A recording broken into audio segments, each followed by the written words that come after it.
Hello, ladies and gentlemen, and welcome again to Syriana Analysis. I'm your host, Almassian. On this channel, I don't only do live streamings, but I also host experts, and especially experts that myself I learned from. And for a very long time, I follow Elijah Magnier. He is a veteran war correspondent and senior political risk analyst with over 33 years of experience. He has covered several wars in the region, especially in West Asia. From now on, I'm going to use only the term West Asia. I'm not going to use the term Middle East because it's a colonialist term that I learned also recently. Mr. Elijah, I'm very happy to have you on my channel, and I'm sure that the audience of Syriana Analysis will appreciate your insight. Just for at the beginning of this show, I would like to make a disclaimer for the German government and whoever is watching this video. I do not support groups in the Middle East, whether the German government considers them a terrorist groups or not. We are here discussing events in the Middle East, and we are discussing regional players, and these players have an impact on the overall security situation in the region. We don't buy into these narratives that the black and white, this is a terrorist and this is not a terrorist, because if we don't discuss these groups and we don't understand their mentality and what are they intending to do, we cannot foresee the future and we cannot analyze the current events in Palestine, in Syria, and in Lebanon. Mr. Elijah, thank you very much again for being my guest. It's a pleasure. Thank you for having me. And please call me Elijah. Okay, Elijah. Actually, you recently published an article that I went through. I would just share a quick screenshot of the article. Europe's wavering values, manipulated media, and unconditional support for Israel.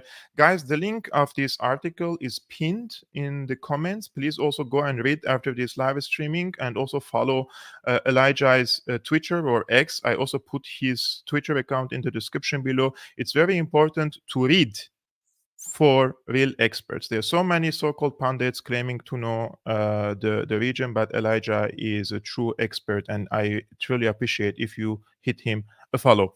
So in your article, Elijah, you argued at the beginning, I was reading this and it was really fascinating what you mentioned, this historical example, which is from 2001. You said in December 2001, amid the clinking of glasses and murmur of conversation, a controversial statement echoed through the corridors of the Daily Telegraph dinner in London.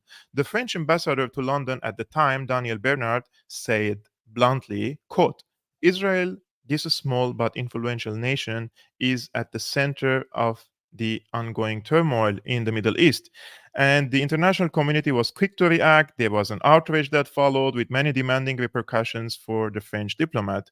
Serving under Jacques Chirac, a non supporter of Palestine, Bernard's comments were seen by many as reflecting underlying sentiments about Israel's role in the region's instability and the elusive quest for peace. I'm old enough to remember these days. I'm old enough to remember the Jacques Chirac days and how France tried to play an independent role from the American foreign policy. But then you follow up this example with a question. But beyond the immediate controversy, Bernard's statement raises more profound question about Europe's stance on the Israeli-Palestine conflict. Has Europe, once a beacon of values and principles, changed its positions? I would like to give you the opportunity to explain to us the core of this question. Has Europe changed its position, and why it has changed its position as a continent? Let's speak first, and then we focus more on France and Germany.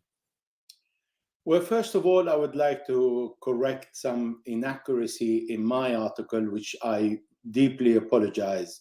For the first time, I was not accurate enough. In fact, Daniel Bernard, for the first time, when he made the comment in that little cocktail party, his exact word, you will find them on The Guardian, he said, this shitty little country.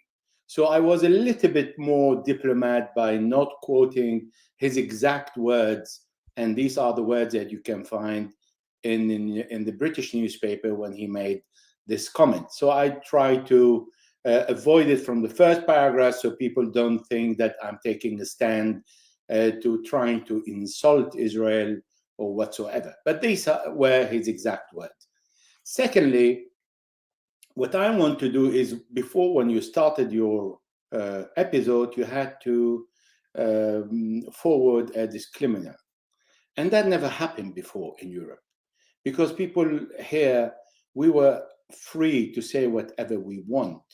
We express our opinion, state our mind, if we are expert or not, state the reality as it is. And in our business as a journalism, what I have been doing since 1982, covering the invasion, the Israeli invasion of Lebanon on the ground, and that was my first assignment, we were talking exactly about the event and allow people to draw their own conclusions, not guide them. Sometimes we don't have the full picture, we don't have all the information, but from the position we have, we state the information we come across. We have contacts that are most of the time very reliable, and we think that we can quote them if we can corroborate. This is over. We have seen this in the Syrian war when I had several arguments with journalists from The Guardian, other from the Washington Post, who they were quoting journalists, they were not quoting journalists, but people with a smartphone on the ground, having no clue whatsoever what journalism is, lack of accuracy, and just reporting, oh, we've seen this and we've seen that. And basically everyone in Syria has his own view. And the problem was not in the people reporting that from the ground and being genuine about it, or being making up some stories. The problem lies with the journalist, him or herself. Now, the reason why I wrote this is because there is a huge shift in Europe, where in Europe there was something completely different that the European mentality and mindset was based upon. Here, Europe was once the champion of justice, human right, and above all, the rule of law. We respected international laws. No society can stand without international laws. But when you start applying international laws to the country that you think it is your ally and you benefit from, or you are under, or you are equal, or you want to do business with, or you're interested, lied with, then you lose your value. Then you don't have any more value because it has changed. I'll give you an example. When Secretary Blinken was asked about the attack, the Russian attack on Ukraine, he said that's a violation of international law. The journalist asked him, well, what about the Syrian occupied Golan Heights? He said, oh, no, that is necessary for the security of Israel. Now, Yes. this double standard already put you in a position where you don't listen anymore to whatever reality or falsehood that Secretary Blinken is saying, because already he's taking double standards. And that's obvious was in the letter, if people go on Politico and Google it, a memo that was sent to Rex Tillerson, the then Secretary of State, when he was told that the human value, international laws, and the human rights are applicable only to the friend of the United States. And when we are dealing with countries like Russia, Iran, China, Korea, then no, we accuse them of all kinds of things. The memo is there and people can look at it. So this is what we are facing here in Europe, when I can promise you, in France, not one newspaper is writing the name of Gaza. Wow. Like there is nothing happening in Gaza. Only thing that is happening in Gaza is that the Palestinian came out on the 7th of October and attacked all the settlers in Gaza. That is the only place where you can find the word of Gaza, and all the rest about the suffering of the Israelis that are under the Palestinian bombardment. Now, the 4,500 Palestinian killed, of which 1,760 children, 1,030 women, and 300 elderly, that doesn't exist. The destruction of over 95,000 houses in Gaza, no mention whatsoever. The bomb that was launched on the hospital, to tell you honestly, there were more or less 400 people killed and wounded. Well, that's the figure that every day there are 400 people killed in Gaza every single day since the beginning of the Israeli bombardment. If we have 4,500 people killed and we have around 14,000 wounded, you make the math and it's more or less 20,000. So you say that between wounded and killed in the last days, when since the 7th of October, you have more than 1,000 persons killed and wounded. Now, Yes. churches have been bombed, schools have been bombed, 16 people of the employee of the United Nations killed, and no mention whatsoever in the European press. That is really shameful. Actually, in France, if they're not really mentioning the entire context, it's similar here in Germany, but also there is one step further. That's why I made this disclaimer at the beginning. And they're coming after people, finding them and sending them to the courts. And it's very sensitive issue. People are losing their jobs. People are getting arrested in the streets. So one has to be very careful now with what he or she wants to say. And this is, in my opinion, self-censoring, right? Like you're censoring yourself, and the opinion that I want to express goes in line with international law. with the UN Security Council and the UN General Assembly resolutions, and despite that, you may get into trouble. This is where are we right now here in Germany as well. That's why I wanted to make this disclaimer at the beginning, because there some eyes are watching. And in your article, which is very interesting, this paragraph I wanted to highlight as well. You mentioned France specifically here. You said France's political landscape has changed significantly over the years, particularly under the leadership of President Macron. Macron's early career, mentored by the influential Jewish Rothschild family, casts a shadow over France's approach to the Israeli-Palestinian conflict. How is this link that you made between, for example, the Rothschild family and also the Balfour Declaration? And for those who don't know, the Balfour Declaration was in 1918. Am I correct, Elijah? Was in 1918, right? Was the promise by the British side to establish a Jewish nation state for the Jewish people in Palestine. What is this correlation between the Rothschild family and the Balfour Declaration that you mentioned? But the Rothschild family were in excellent contact and relationship with Lord Belfort. And they, as probably you know, the Rothschild family is also based in the UK and in many parts of the world, including the US, etc. And in the UK, there is a Lord Rothschild, and today there is the fourth Lord Rothschild, the fourth generation that is still around, and he has the document from Ambassador Lord Belfort, who sent the letter saying that we will approve the Zionism over Palestine, and we find it extremely interesting, and the Jewish people will have their state in this land. So we already have a historical document at the Rothschild Palace in England, where there is this connection, and the connection with Macron, because he was working for the family as a banker, and they are the one who supported his presidential campaign, and they are the one who still support him all throughout his political career.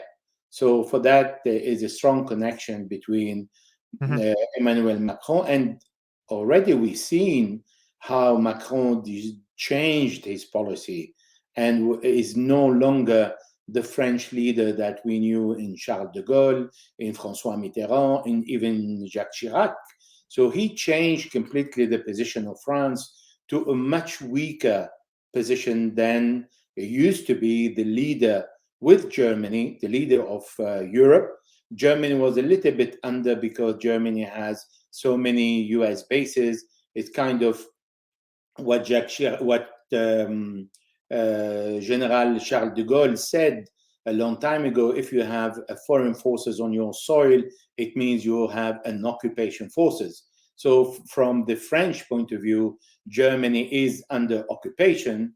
This is why Charles de Gaulle kicked out NATO and refused to have a NATO base. Now, we have today Emmanuel Macron with completely different approach toward the Americans. He had a more European approach toward Donald Trump, and he protected a little bit more the integrity and the interest of Europe with Angela Merkel. But with the new power in Germany and with Emmanuel Macron's shift of position, they both now under the same umbrella of the United States.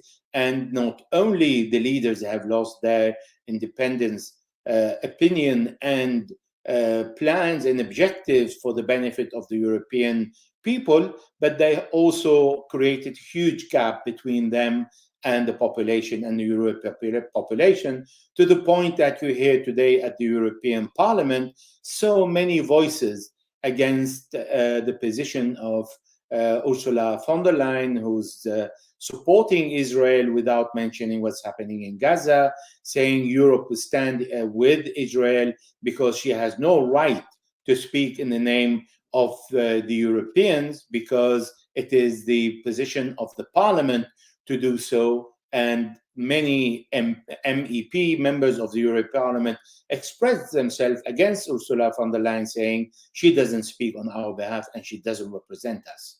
So Yes. this is the difference that we've seen, the struggle in Europe, but it's not strong enough to create a shift.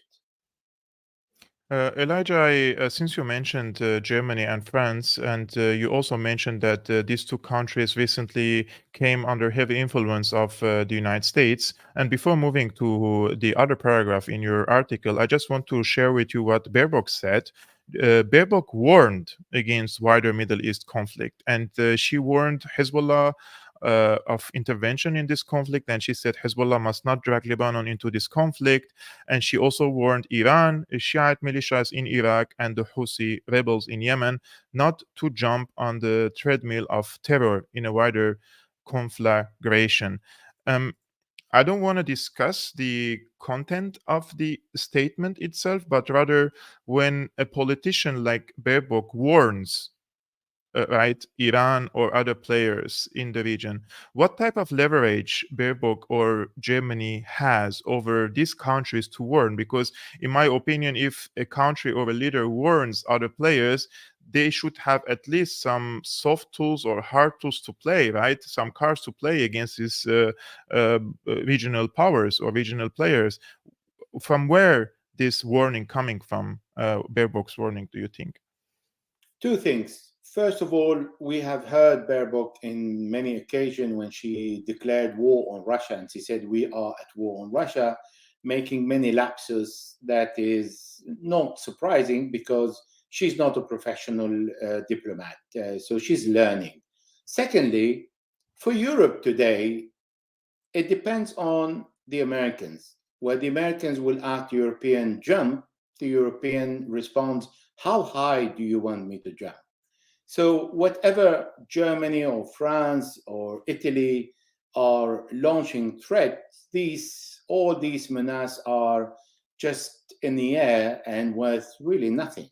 We've seen how the axis of the resistance, i.e., Hezbollah in Lebanon, in Syria, in Iraq, in Yemen, responded when the US carrier came to the Middle East and arrived in front of the Lebanese coast, and many jets landed in Cyprus. This next 2 days, there were so many attacks, even from Yemen, from all over the places, to just send a message: attacks against US bases in Syria, attacks against US bases in Iraq, to say, we really don't care what you're coming to do here, because we have our plans and you can have your plans, and we're not interested in yours.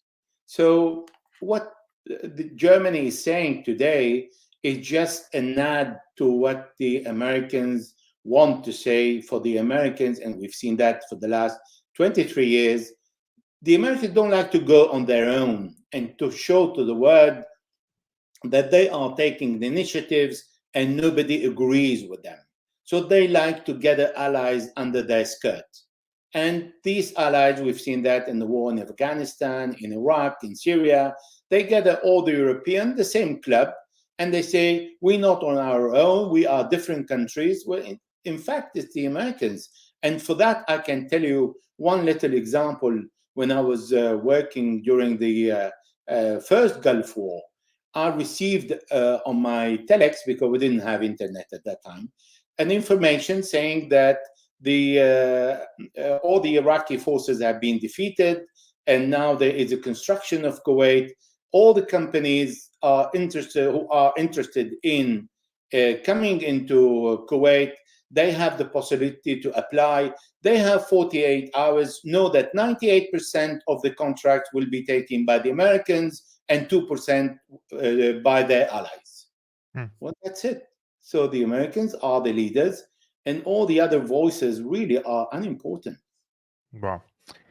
Okay, before I continue with this paragraph about anti-Semitism that Europe lived through, I just want to thank Leon. Leon is a very old friend of mine from the days of Aleppo. Thank you very much, Leon, for your generous support. And one of the commentators was also saying that he saw some mainstream media outlets are smearing me and they were trying to revoke my migration status. That's true. That's why also I made a disclaimer at the beginning of this show.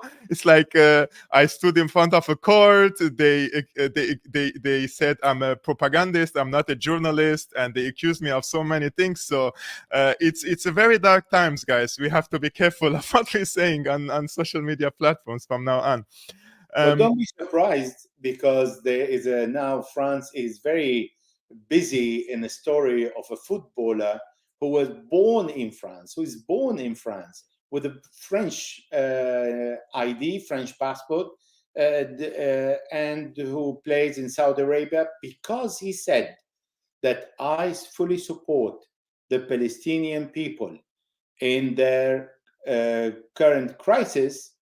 The interior minister wants to revoke his nationality, so he will be without any identity and any nationality, because he didn't say, I also support the Israelis. So that is the level of freedom of expression we have in Europe. So I don't blame you, really.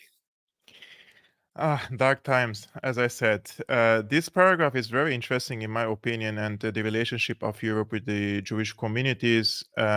You detailed it, guys. I already told you at the beginning, but if you joined this live streaming now, the link of this article is pinned in the chat and also in the description below. I would really appreciate it if you go after this live streaming, also read it, go through, because I'm just summarizing it for you, and also share it on your social media platforms. So this paragraph is very important. Europe's relationship with its Jewish population has been turbulent, marked by centuries of prejudice, discrimination, and violence. From the 14th century, many European nations, including France, Spain, Germany, Britain, and Italy, held deeply rooted anti Semitic beliefs. In a predominantly Christian Europe, Jews were often scapegoats, unfairly blamed for social ills ranging from deadly diseases to economic downturns. They were vilified, portrayed as, quote, subhuman, and accused of practicing dark magic. Now, this culmination of this long-standing anti-Semitism was the Holocaust during the Second World War. In your opinion, is this Europe's dark history with anti-Semitism is the root cause at this current moment for the collective European, not only solidarity, but being completely biased on the side of the Israelis instead of trying to play a mediator role or standing in the middle or trying to play any positive and constructive role in this regard? And I received also some questions in the chat. They say, if this is the case, then it's about the guilt feeling of the Europeans. Then why would the Palestinians pay the price of what the Europeans did, right? I fully agree. If you look at, you are in Germany, the guilt generation is there, and they feel guilty for what they have done with the Jew. But let's go back a little bit. First of all, people need to understand who are the Europeans. We have conquered many countries across the world. We have enslaved Africa. We have stolen all the resources from any country with natural resources, because we need them. All our wealth comes from theft of other countries. On top of that, the First World War, people need to research why the First World War took place. It's because partition of the wealth in Africa, that Germany was unhappy with what French is taking and not leaving anything to the German, enough wealthy countries to benefit from.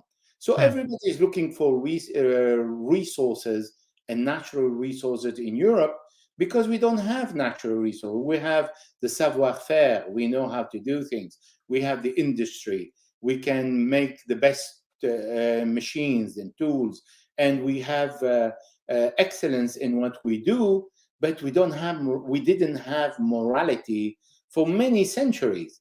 And in relation to so we are responsible for the First World War, for the Second World War, and we're pushing for the Third World War with Russia now and Ukraine.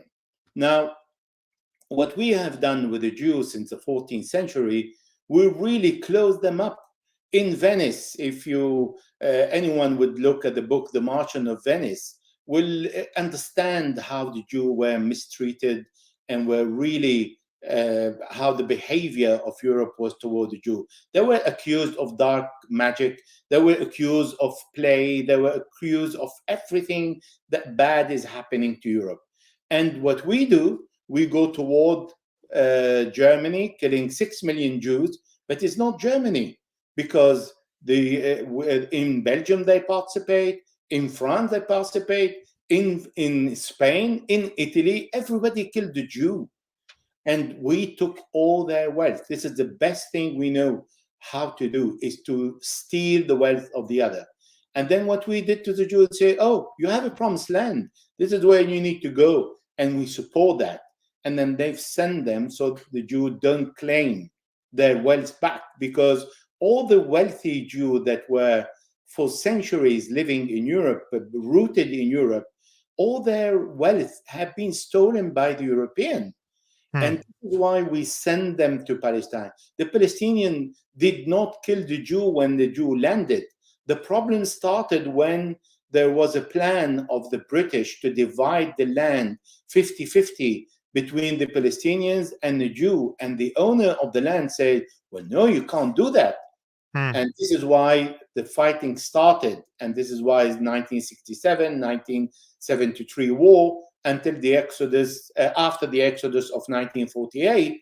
And this is where the war stopped for Israel. And this is where Israel won the last war with the Arab and occupies 77% of the Palestinian land. And today it occupies 98% of the Palestinian territory. Wow.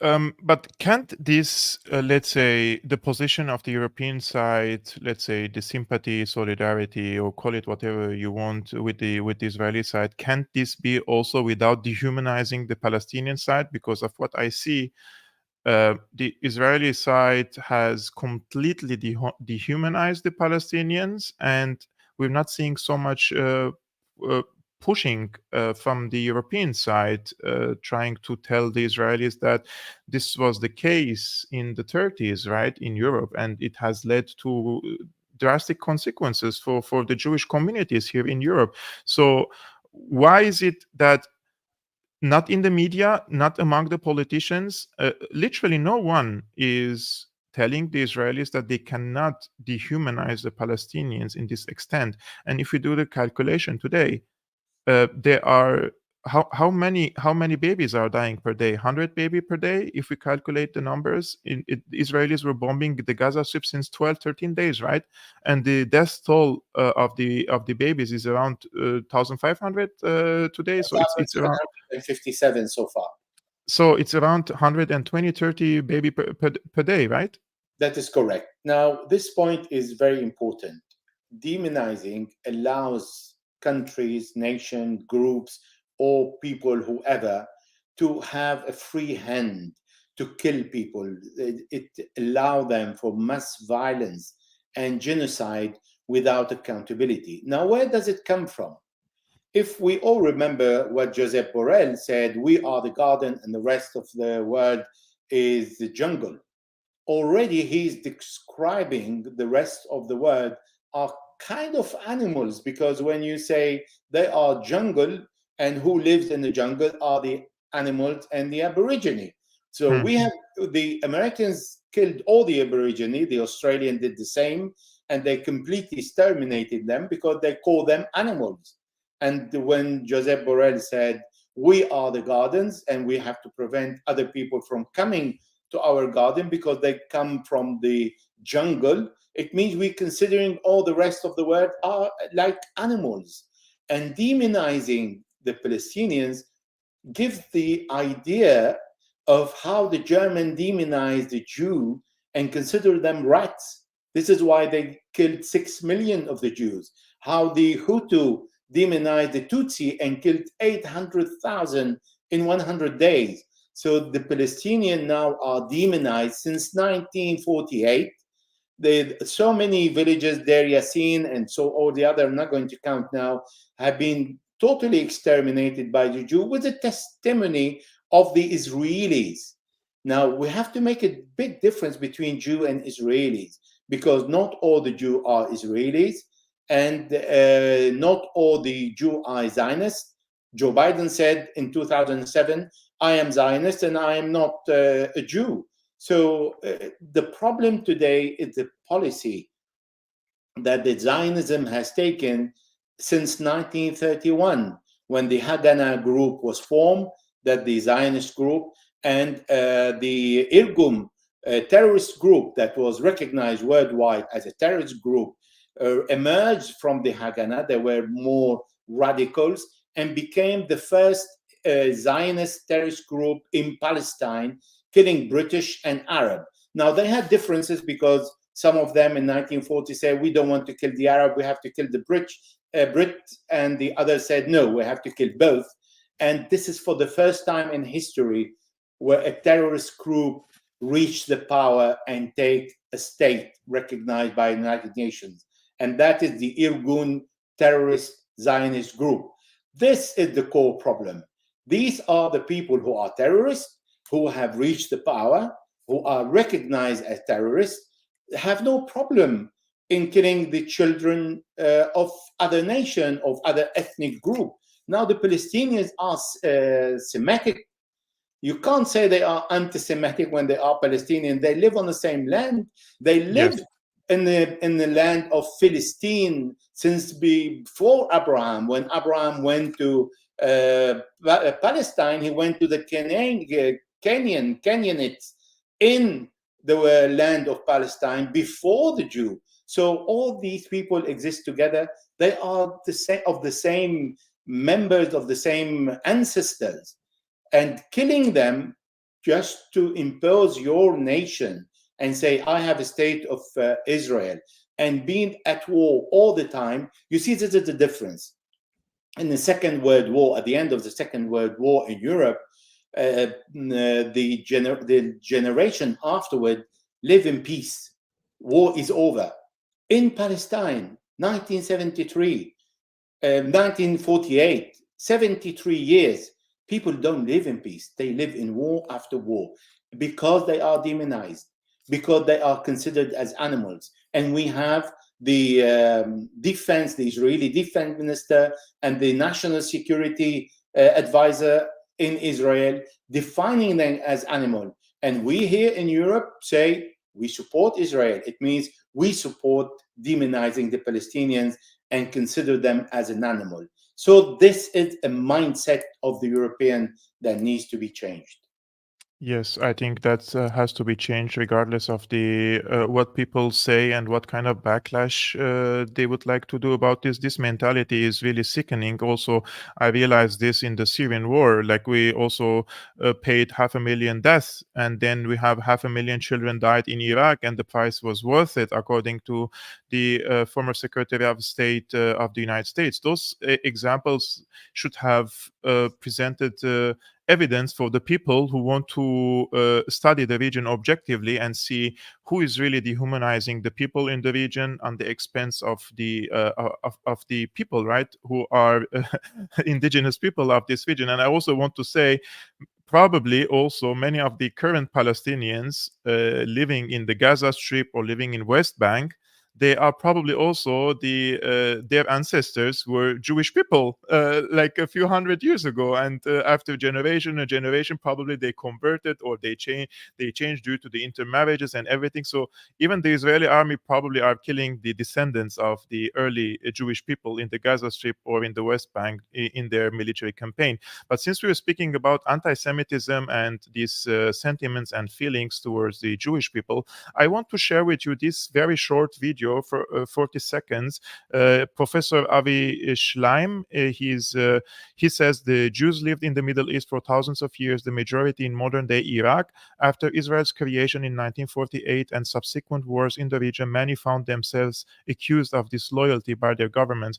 The premise or the main argument is that the Jews used to live in the region without problems up until the moment it was the creation of the Israel in the 40s. So let's watch it together, and I would like to know your opinion about it. The Jews have lived in Iraq since the 6th century BC, 2.5 millennia ago, since the time of the Babylonian exile. But the creation of the State of Israel, for the first time, gave a territorial dimension to Zionism, which it didn't have before. Iraqi Jews, whether they liked it or not, were identified with the Zionist movement, and the great majority were non-Zionist. Iraq was their homeland. They wanted to stay in Iraq. But after Israel was created, the Jews throughout the Middle East were identified with Israel, with the enemy. So my question here would be, because whether we agree or not, but there are negative sentiments toward the Israelis, right, or toward the Jewish communities now in the region. Is it correct that these sentiments started because of the creation of Israel in the region, and before that the Jews were living relatively in a peaceful environment in Iraq, let's say in Syria, in Lebanon, in Palestine? Was it the movement of Zionism that weaponize the Jews in the region in favor of creating an ethnocentric state in Palestine? Well, again, I don't agree with mixing the word the Jews with the Israelis, even if Benjamin Netanyahu and Israel was created under the title of a state for the Jew. This is his opinion and this is his objective. And this is why he called upon all the Jews in the world to come to Israel. And when you said the Israeli army, you have to see where do they come from? Do they come from Ethiopia, or do they come from the United States, or from Russia, or from Europe, or Eastern or Western Europe, etc.? So the only common thing they have all is one thing: is not being Jew, is to go to a land where they see if they feel safe. This is why Israel today is out of control and completely out to kill the Palestinians, because the settlers are no longer feeling safe and they're living in insecurity, which means there's no bond between them, because the Jews in every single country around the world live in peace with the others. In Iran, they have members of the parliament. They have their synagogue. So the problem, we have to be very careful in associating the Jew with Israel. We have to associate the Israelis with Zionism and the Zionists who are committing these atrocities, because as I said earlier on, the origin of their act comes from the Irgun group, the terrorist Irgun group that recognized by internationally as a terrorist group. This is where the idea comes from. It comes from Ben Gurion, Golda Meir, Moshe Dayan, all these people who came and used the killing to terrorize the Palestinians and tell them, we don't want you, leave, for one reason: because Israel always had considered the Palestinians demography as the greatest danger on Israel. Because Muslims can have so many children more than the Jew, and we're not talking about the Orthodox Jew, then this is representing a demographic threat to Israel, but not to the Jew. There are Hmm. so many Jews against Israel. So the Yes. point is, yes, they all come from the main Jew who were in Palestine came from Babylon, including Abraham. They all traveled to Syria, to Hamad, to Damascus, and they went to Philistine. This is where they come from. But we're talking about the Jew. We're not talking about the Israelis. Now, there are many voices among the Jews who reject the Israelis' act and who always call for both people to live together. And the Oslo Agreement was made for that in 1992. But the failure of the American and European mediation to create a state for the Palestinian led us to what is happening today in Palestine between the Palestinian and the Israelis. So there are so many points that one could raise of the problems behind the conflict today. It's a conflict that did not start on the 7th of October.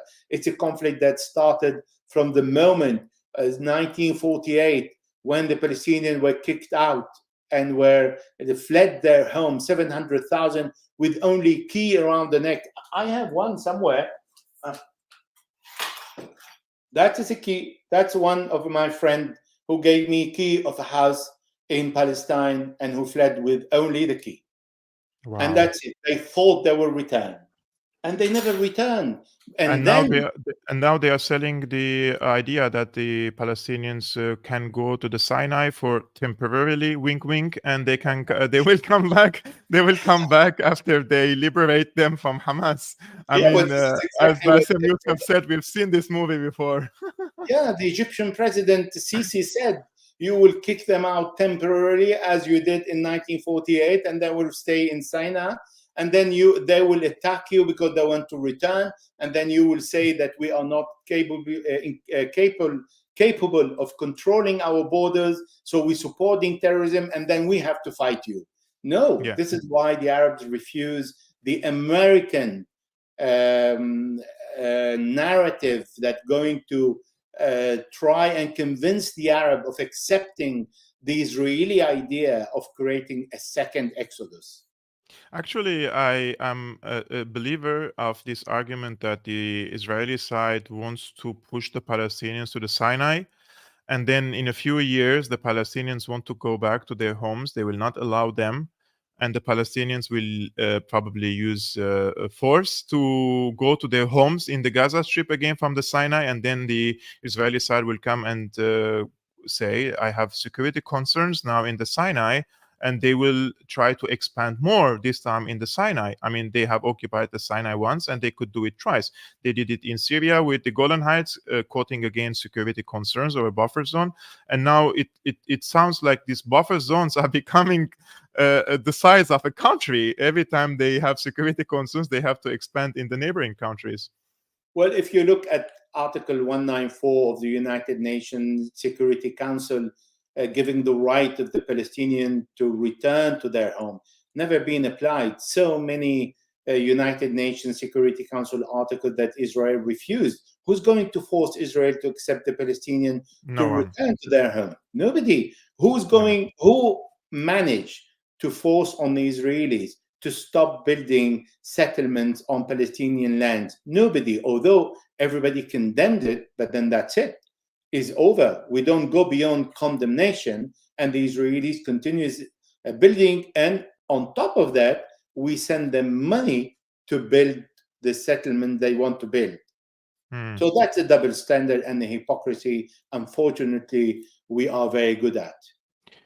Elijah, I think many people are very interested in knowing the situation in southern Lebanon with the settlements in northern Israel. And how do you describe the current security skirmishes or military skirmishes between the both sides? The Hezbollah side is shooting and firing the rockets or the cornets like a rain per day. They're firing a lot. They're destroying some Merkabas. They're destroying some posts, some technologies, or some cameras. They also killed some Israeli soldiers, and at the same time, the Israelis are also responding and killing some of the militants of Hezbollah. How do you describe this militarily? What's the situation in southern Lebanon, and uh, when do you think Hezbollah could intervene directly? And when I say directly, I mean ground offensive on Israel. Now, you're talking about the an article that I was preparing, but I'm going to give you the few points ahead. So far, Hezbollah is already part of the battle, and he is heavily involved. And how Hezbollah is involved is something that I need to explain. So first of all, it's Hezbollah that started the attack on the Radar Hill in the south of Lebanon in the Sheba farm. The beginning of the attack was limited of Hezbollah inside the Lebanese, what Hezbollah consider the Lebanese occupied territory. And the exchange of fire with the Israelis was always within these 2 kilometers that Hezbollah considered these are Lebanese territory. And the Israelis were very acknowledging this new rule of engagement, and not firing beyond the limit that Hezbollah is firing. Secondly, Hezbollah expanded the area of confrontation to 100 kilometers. That is more like between 95 and 105 kilometers. That is the Lebanese borders.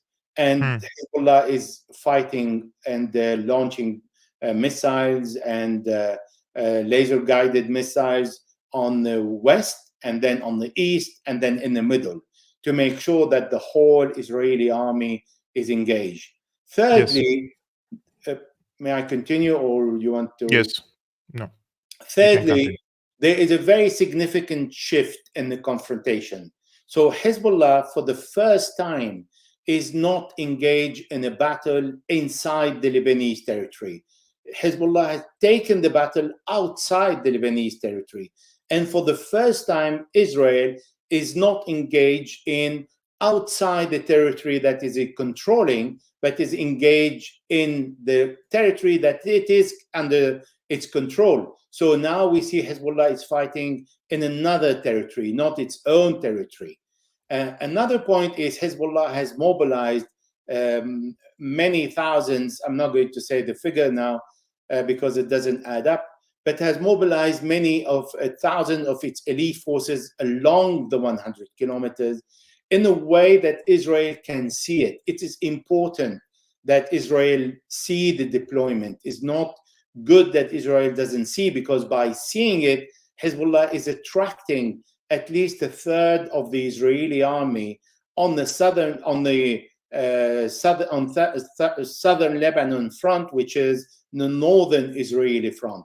And on top of that, because these Hezbollah forces are special forces, are Radwan forces, then the Israelis need to deploy the Nahal, the Davdovan, all these special forces they have to be able to confront the Hezbollah special forces, who have acquired a lot of experience in the war against Israel, in the war in Syria, and in the war in Iraq and in Yemen.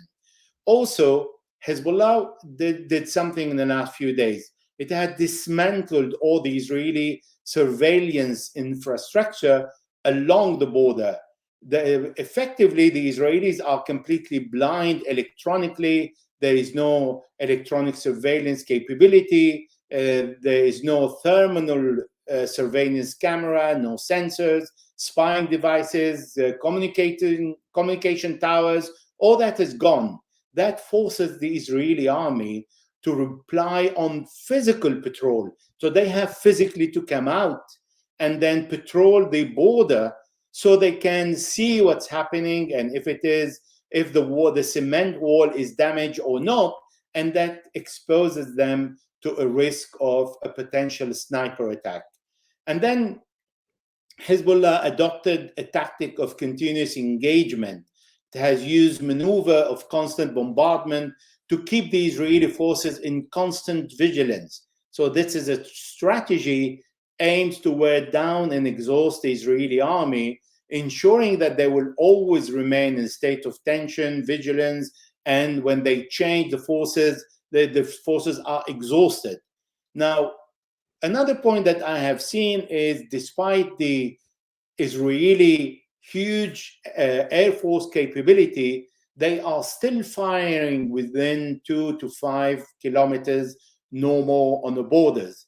That means they don't want to give another excuse to Hezbollah to fire inside the settlement and to start bombarding in different settlements, although the Israelis have evacuated 28,000 people from 27 settlements around the borders. So the Israelis are on a state of maximum alarm, alert, and this is exactly what Hezbollah wants, to attract this big force of the Israelis always to be there, thinking that Hezbollah can attack anytime. And by doing so, it is huge support to Gaza. Now, is Hezbollah going to push the forces beyond the borders? I don't think it's going to happen now. I think that will be evaluated depending on when the Israelis will start invading Gaza, and if they're going to walk, which I'm sure, into a trap, because Gaza is full of tunnels under the ground. And because of that, the Israeli army is reluctant to go into Gaza because they don't have special forces that are veterans and experienced. They all on the Lebanese borders, fearing that Hezbollah will push its own special forces into the battle. Because of that, the Israelis are hesitating in going into Gaza, and what they are doing is bombarding the entire area they want to walk in to make sure there is no resistance. But they make a huge mistake, because I've seen how in the Kalamoun, Syria, how every single building that's completely on the ground becomes a trap. And to give you an example, the snipers are no longer sitting on the top of a building. They sit really on the ground under the debris. And when they see someone walking, they fire him in the foot. And then once on the floor, another bullet in the head. All Yes. that, every single building on the ground destroyed, represent a trap. Every tunnel is a trap. Is Israel capable with its army to acknowledge and swallow another several thousand soldiers killed? We have to see if Netanyahu will still have the appetite for that. And there are many voices today against him. He knows this is the end of his political career. Let's see if he's going to go into another adventure into Gaza. Elijah, this is my last question today. Thomas Friedman, he also wrote an op-ed, and the title is very clear. It says Israel is about to make a terrible mistake, and he's arguing that from what he learned from American officials, that Israel will wage its ground invasion of the Gaza Strip. So if the Israeli forces wage this ground offensive, it seems to me that they are faced with two scenarios. They are either going to be humiliated and retract and go back, withdraw from the Gaza Strip one more time, or they will manage to break through the defense lines of Hamas and Jihad, and which will pose a danger on who controls Gaza, which means Hezbollah will intervene this time. And then we have a situation that if Hezbollah intervenes, then the American aircraft will intervene. But if the Israeli side decides that they are not going to go to the Gaza Strip and wage this ground offensive, this also will be interpreted by the enemies of Israel, namely Hezbollah, Jihad, and Hamas, as a defeat, as a victory for these groups, right? So, from what I see, that Israel is in a really bad situation right now. If they go to the Gaza Strip, it's a trap, and if they don't go to the Gaza Strip, it's again playing against their interests, right? All Israel choices are very bad at the moment, because first of all, to regain deterrence is impossible unless they kill all the Palestinians in Gaza and they push all the others, the survival, to leave the city. And they can't do that. Hamas and the Islamic Jihad will remain in Gaza and will fight to the last man. Secondly, there is no line of defense. We're talking about the guerrilla warfare. I've been in Syria and I've been in Iraq, and I saw how ISIS fights and Al Qaeda. There is no, it's people who are coming from all over the places, and they really fighting in a completely unconventional way that an Israeli army that is made of reservists cannot cope with. Thirdly, already the Israelis have committed a large killing of the Palestinians. We have to consider that at least more than 1,000 to 2,000 people are still under all the destroyed building, because the Palestinians don't have the machine to lift all the debris and to find who is still alive under the ground and who can still be rescued. They don't have even enough medicine to secure the continuity of the hospital. You look today, 20 trucks went in when normally they should be 7,500 trucks. We have one truck for every 110,000 citizens of Gaza. That is unacceptable. In normal situation, the city was complaining about having only 500 per day, and you send them 20 in the last 13, 15 days. That's really nothing, but it's better than nothing. So the choices of the Israelis now are very slim, because they cannot avoid living with what Hamas and the Islamic Jihad did on the 7th of October. They broke the myth of the invincible army. Secondly, to go break into Gaza, it's the biggest mistake that I'm sure of, because the Palestinians are accustomed to be killed. Look at the West Bank, 73 killed in 12 days when there is no control of Hamas there. It's a control of Mahmoud Abbas that is in harmony with the Israelis and with the Americans. So this habit of killing the Palestinians by mistake, by collateral damage, by unintended consequences, by suspecting that there are a knife attack or whatever, it's a daily routine. So for the Palestinian to defend the last bit of territory, 1% of Palestine, Gaza represent, to defend this 1%, they're going to fight to death. Yes. So is it something that the Israelis can do? We heard the Israeli chief of staff saying that this can take months and years. Now, is the Israelis capable of fighting for months and years? Their objective is to destroy Hamas. It's an impossible objective when the society is holding Hamas, is part of it. It is like in Hezbollah in Lebanon. But is Hezbollah going to interfere? I doubt. I don't think so, because they want to allow the Israelis to sink in Gaza and to see how they can be defeated and how they can lose so many people of their army inside the city. And for the Palestinian to show that they are capable of defeating this invincible army, that without the United States, Israel would have never waged war on any country. And I explain why. Because the United States offer money. A country waging war on another needs a lot of money. Secondly, look at 2006. After 2 weeks, all the ammunition warehouses of the Israelis were empty. So the American created an air bridge with Ireland, and from Ireland to Israel, to supply the Israelis with ammunition. This is why Joe Biden is asking for $14 billion to support Israel swiftly and urgently, because they cannot start a war without ammunition and without money. Now, we're not looking at the Israeli economy that is completely on the ground. All the 300 and 350 reservists are now in the army, and they have left all the industry, all their businesses, all their work. Everything is completely paralyzed. Can a country survive without that and without money? Of course not. This is why the Americans are complicit in every single act Israel is doing.